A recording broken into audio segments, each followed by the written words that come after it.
Hey there, folks. It's JJ with RespiVida. Why don't you come take a breather with me and let's talk about the extreme heat that's hitting us right now and give you a couple of ideas about what you can do to potentially breathe easier and sleep well.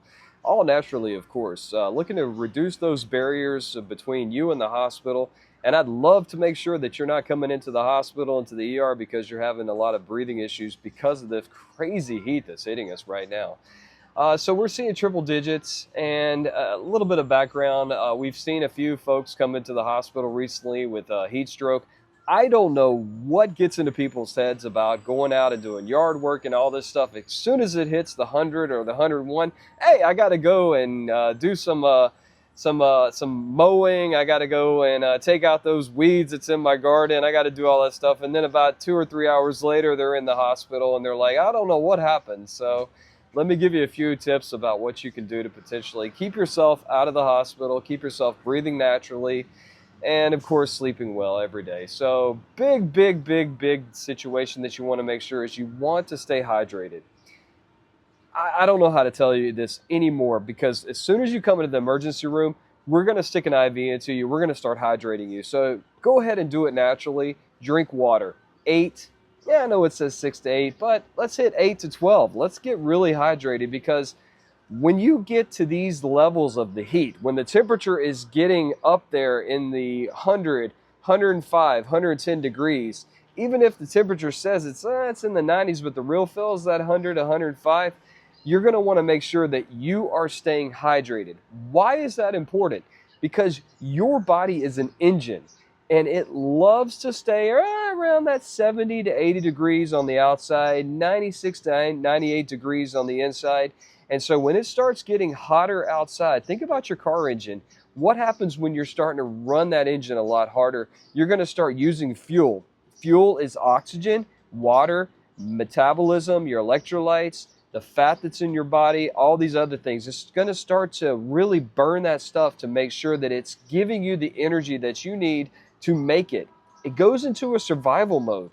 And so when it's hotter outside, you may not even realize this. When you're outside in that heat, your body enters into a survival mode and it starts burning energy. It starts burning oxygen. It starts burning water faster. And so you really have to take into consideration, did I get a small light snack this morning? Did I drink enough water today? Have I really gotten hydrated enough? And am I staying hydrated? Because you will run into some serious issues if you're not hydrated and if you are not eating small, simple meals, not overtaxing your body. If you're eating those big meals, those big barbecue briskets, those big hot dogs with french fries and stuff, guys, I'm telling you right now, you're going to be running into the emergency room. You're going to have a lot of serious issues. So take it easy. Slow, steady, easy, and stay hydrated. The temperature itself, it's going to go all over the place. And I'm talking about my people here on the East Coast. I'm on the East Coast side of things. But let's talk about a little bit about the West Coast.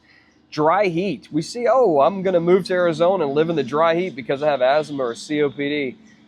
Let me tell you guys, that can sneak up on you and can cause some serious issues too. So you have to stay hydrated. The mucus in your lungs, the natural lubrication that's inside your airways here, wants to stay hydrated. It needs that water, that H2O, to move around and to keep your lungs all nice and moist and lubricated. And as people with COPD and asthma realize, sometimes the body likes to overreact a little bit, right, guys? That's why we keep those inhalers nearby. That's why we keep those things to help us with our breathing. And so if you are having issues with your mucus getting thicker, if you're seeing that you're coughing a lot more, that right there is a symptom. That's an indicator that you could potentially be having some seriously potential breathing issues that you can quickly remedy to make sure that you're not winding up in the emergency room and us having to do it for you. Here's another tip too. When it comes to indoor activity, I'm outside right now. I looked at the air quality index, and the air quality index is, moderate. I'm a little bit careful. I have asthma myself. I have my inhaler in my pocket here with me. I am ready to go. If I have a flare-up, I can take 2 puffs, and I'm going to take care of myself. But here's a big situation. We want to make sure that you're checking the air quality index of your area. Each area is different. We've had wildfires up north. We've got pollution in different bigger cities. So we really want to make sure that you are actively trying to keep a check on the air quality index. There's a free air quality index app that you can get from the government. Thank you to the United States. We appreciate you taking care of us. Even in the little bit that you do it, we do appreciate that. So thank you so much for giving us this free air quality app that we can check the area around us. There's other things like the Weather Channel, AccuWeather, other places that will give you the air quality. Why am I saying all this? Guys, if you have asthma, if you have COPD, you have chronic bronchitis, you have interstitial lung disease, you keep an eye on the air quality index. You want to make sure that the levels are okay, they're acceptable for you. And if you are finding that the air quality index is at a bad level, it's moderate to high, even severe in some situations, wear a mask. Nothing wrong with that. We're not talking about COVID times where it was such a political situation about not wearing or wearing a mask and all that stuff. Get over it, guys. Take care of yourself. Take care of your lungs. You deserve to breathe better. You deserve to breathe easier. So putting a mask filter to catch those large allergen particles, some of that debris that's coming from the noxic fumes from that big old truck that's in front of you, hey, do it for you. Who cares what anyone else thinks? It's your body. You need to be able to live free and healthy. A couple other tips too is when you're inside, if you're going to be inside in the temperature like right now, it's 102, 103 degrees, 105 degrees, close the windows, turn the air conditioner on. I know the AC company's like, we got to regulate electricity and stuff. But hey, guess what, guys? You need to be able to live healthy and live free. So turn the air conditioner on, set it around 72, 74, good optimal temperatures.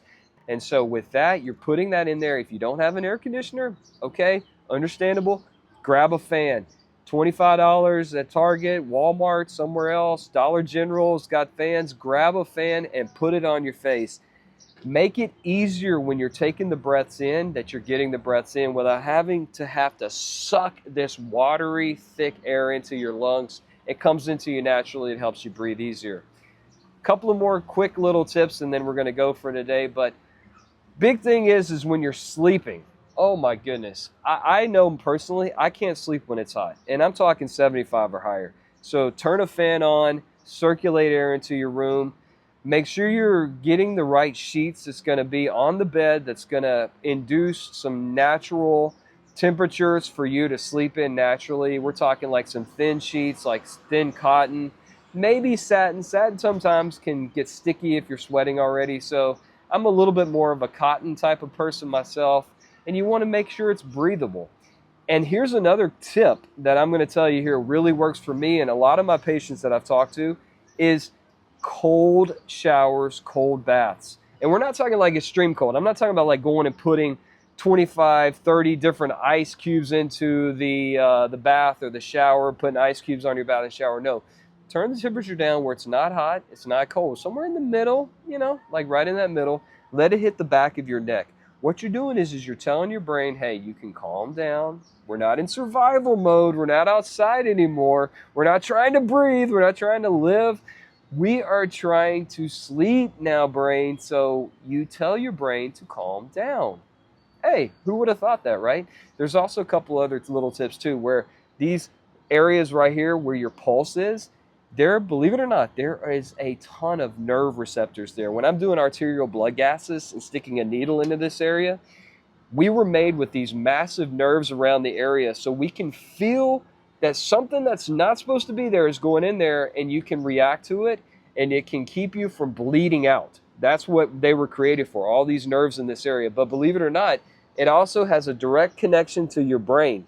And so if you're putting some ice in this area here and you're telling your brain, hey, you know what, guys, it's about an hour, 35 minutes away from sleep time. I need to calm down. I need to start to get out of that survival mode. Putting a couple of little ice cubes right here over this area or running it under some ice cold water will definitely help to reduce the survival instincts, to get you into that state where you need to sleep and you need to go to bed.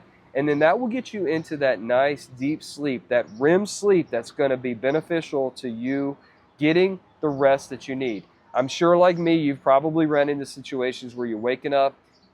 I didn't realize it, but the room was hot.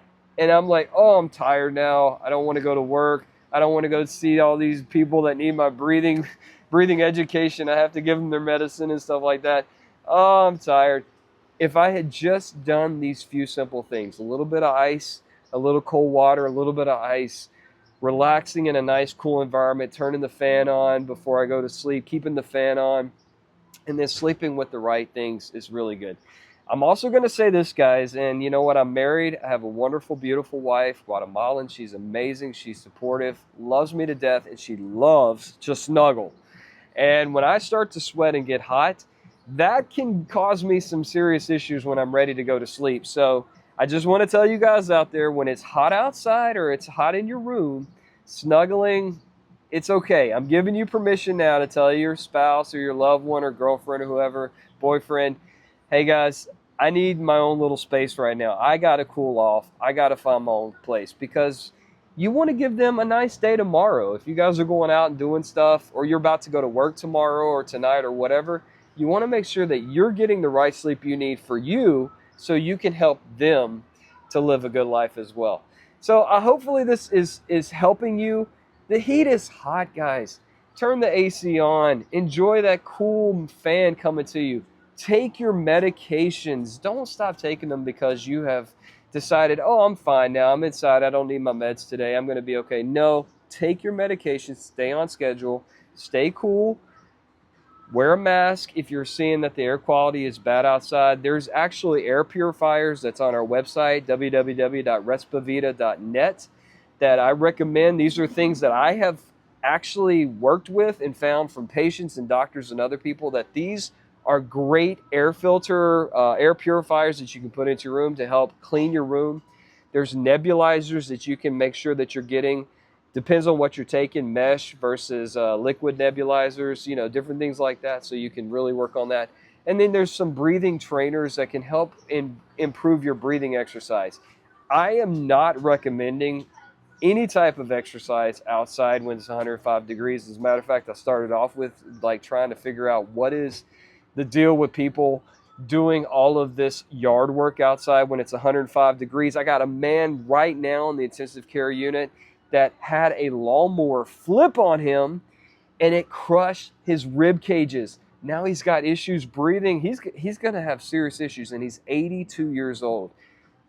I don't know. I don't know what in the world made him think that today is a great day to go, oh, it's sunny outside, I'm going to go and do some bush hogging out there.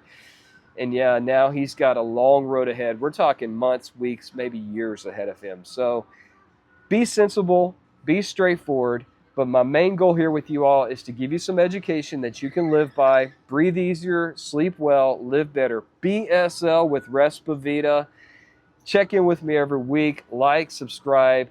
You got our channel. You got our website. Come join us, and we can give you some really great tips to make sure you're living well and you're doing it naturally, doing it right, and keeping out of the hospital too. Let's work together, folks. Have a wonderful day.